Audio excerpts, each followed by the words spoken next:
Hi, this is David of Bionic Turtle with a quick review of a repurchase agreement, or what's called a repo transaction. Now, it's just a secured loan. So if we start here with the borrower, also called the buyer in the repo, or the one who's doing the repo, then our borrower here is selling the collateral, so this could be a bond, to the lender. The lender is also called the seller in the repo, or the one who's doing the reverse repo.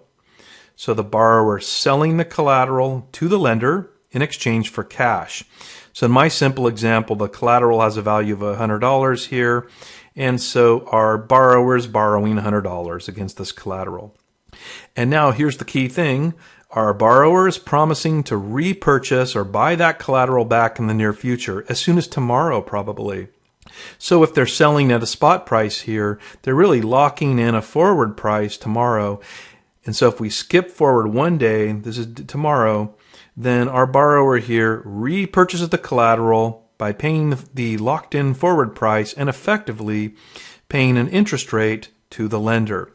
So it's a loan of cash, a short-term overnight loan, with the key feature being that our lender here, it's secured by collateral. So if our borrower defaults overnight, can't come up with the funds, then the lender at least has this collateral. They can go off and sell the collateral and recover their funds. And so you can see that the quality of the collateral is important to the lender.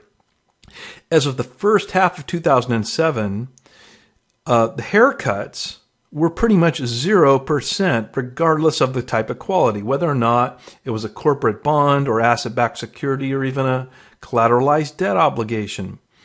A 0% haircut means if the value of this collateral is 100, then our lender is giving the borrower $100 in cash.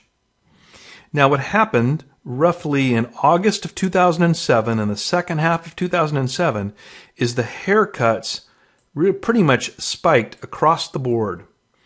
And so, for example, for asset-backed securities, quite common for the haircut to jump from 0% to 20%.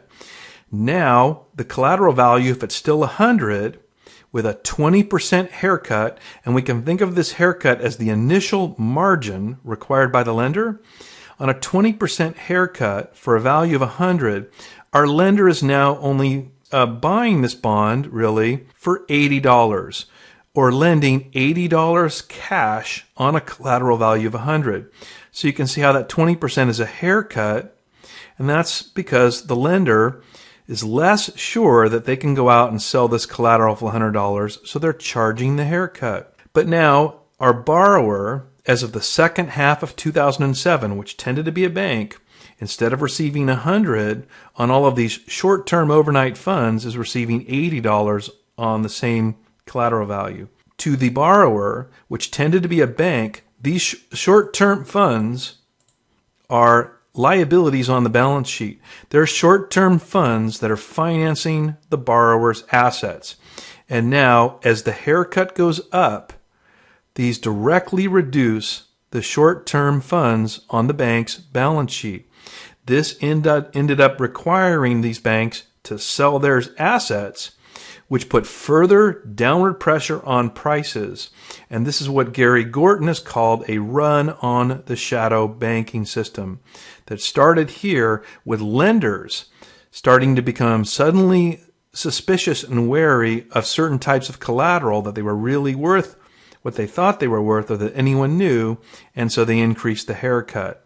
So that's a summary of a repurchase agreement, repo transaction. This is David Harper, the Bionic Turtle. Thanks for your time.